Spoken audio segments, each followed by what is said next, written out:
សួស្តីបងប្អូនទាំងអស់គ្នាសូមស្វាគមន៍មកកាន់ podcast របស់យើងនៅថ្ងៃនេះជាមួយខ្ញុំ Oleg Nana នៅថ្ងៃនេះអេពីសូតដំបូងថ្ងៃនេះខ្ញុំចង់សួរអ្នកទាំងអស់គ្នាមួយសំណួរថាតើអ្នកធ្លាប់មានអារម្មណ៍ថាជីវិតកំពុងជួបសម្ពាធរូបច្រកចេញមិនឃើញ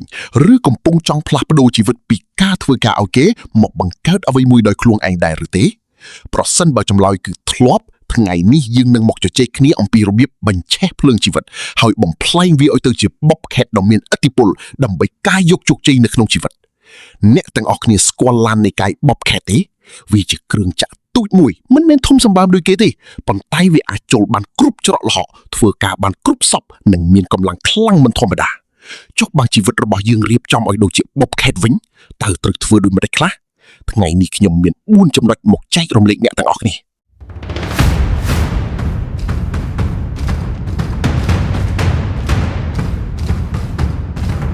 ចំណុចទី1ត្រូវមានឯកទេសចម្រុះ versatility ដូចជាមុខប៉ែលរបស់ Bobcat ដែលអាចបដូរបានភ្លាមជីវិតយើងក៏ដូចគ្នា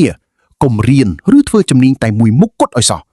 បើយើងចង់ចេញរកស៊ីឬធ្វើអ្វីខ្លួនឯងយើងត្រូវរៀនចេះគ្រប់គ្រងលុយចេះលក់ចេះនិយាយនិងចេះប្រើបច្ចេកវិទ្យាជំនួយការមានជំនាញបត់បែនបានលឿនធ្វើឲ្យយើងមិនងាយទាល់ច្រកទោះជាសេដ្ឋកិច្ចប្រែប្រួលក៏ដោយចំណុចទី2រក្សាទំហំតូចតែសមត្ថភាពខ្ពស់compact ប៉ុន្តែ powerful មនុស្សជាច្រើនគិតថាចង់រកស៊ីត្រូវតែមានលុយធំហាងធំតែសម្រាប់ខ្ញុំចាប់ផ្ដើមពីតូចវិនិយោគតិច lean start up ដូចជាការបើកហាងកាហ្វេឬហាងអាហារតូចមួយនៅក្បែរសាលារៀនជាដើម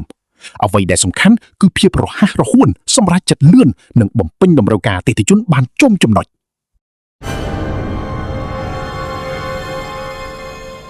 ចំណុចទី3កសាងជើងកង់ច្រវាក់នៃជីវិត track system Bobcat ជន់លើផ្លូវភក់ផ្លូវខ្សាច់ក៏មិនផុសដែរក្នុងជីវិតពិតផ្លូវភក់នោះគឺសម្ពាធការមើលងាយឬការបាក់ទឹកចិត្តយើងត្រូវកសាងផ្លូវចិត្តឲ្យរឹងមាំជួបឧបសគ្គត្រូវតែជន់ឆ្លងទៅមុខមិនរារែកមិនបោះបង់ពាក់កណ្ដាស់ទេចំណុចទី4ថែរក្សាម៉ាស៊ីនក្នុងខ្លួនឲ្យខ្លាំង efficient engine ម៉ាស៊ីនពិតប្រាកដដែលបង្កើតលុយនិងឱកាសគឺសុខភាពនិងខួរក្បាលរបស់យើងត្រូវវិនិយោគលើខ្លួនឯងជារៀងរាល់ថ្ងៃតាមរយៈការអានការស្ដាប់និងការរៀនសូត្រពីបទពិសោធន៍ថ្មីជាចុងក្រោយខ្ញុំចង់ប្រាប់ថាកុំខ្លាចការចាប់ផ្ដើមពីតូចហើយកុំរងចាំរហូតដល់គ្រប់យ៉ាងល្អឥតខ្ចោះទៅធ្វើភ្លើងជីវិតរបស់អ្នកកំពុងតែឆេះហើយសូមបញ្ឆេះម៉ាស៊ីន Bobcat ក្នុងខ្លួនរបស់អ្នករួចបើកបរទៅបង្កើតទំព័រជីវិតថ្មីដ៏រឹងមាំបំផុតទាំងអស់គ្នាប្រសិនបើបងប្អូនចូលចិត្ត podcast មួយនេះសូមកុំភ្លេចចុច like ចុច share និង follow ម្នាក់មួយផងជួបគ្នានៅអេពីសូតក្រោយខ្ញុំបាទ Oleg Nana សូមអរគុណនិងជម្រាបលា